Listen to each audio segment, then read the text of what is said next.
May mga bagong pangalan na pinalutang ang Kamara kaugnay ng mga nakatanggap umano ng confidential funds ng DepEd sa ilalim ng pamumuno ni Vice President Sara Duterte.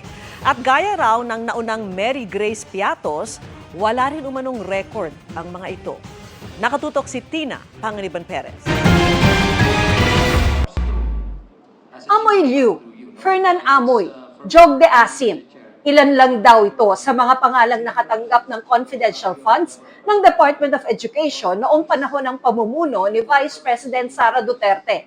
Walang ipinakitang papel si House Deputy Majority Leader Paulo Ortega, pero lumabas daw yan sa pagsusuri ng Kamara sa mga recipient ng DepEd confidential funds na posibleng mga hindi umano totoong tao. Parang bago na na Asim Gang. So kitang-kita po natin na yung pattern is the same.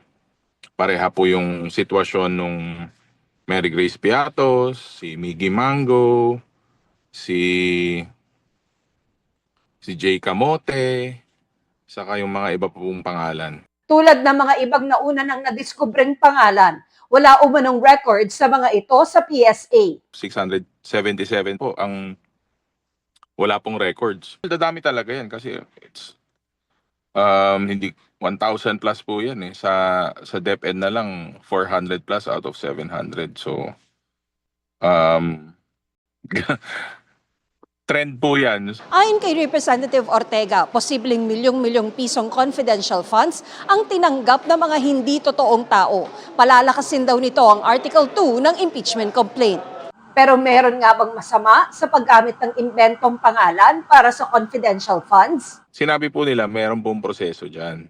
Sabi ko nga po, meron namang proseso pala. Di dapat, madali nilang masagot yan. Saka sabi nga nila, pag confidential agents, confidential na mga tao, hindi po pwedeng pangalan na lang. Kailangan po, meron pong meron pong backup, meron pong trail kung sino po yung totoong tao. Hinamon din ng Malacanang si Vice President Sara Duterte na sagutin ang issue. Yes, we believe that VP Sara has the obligation to tell something about this, to tell something about these discoveries.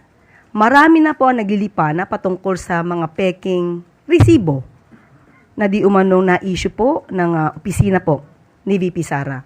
Sinusubukan pa ng GMA Integrated News na makuha ang panig ni Vice President Duterte. Pero kamakailan lang, sinabi niyang paulit-ulit na raw ang isyung ito at hindi raw malinaw kung saan kinuha ang mga ebidensya. Para sa GMA Integrated News, Tina Panganiban Perez, nakatutok 24 oras.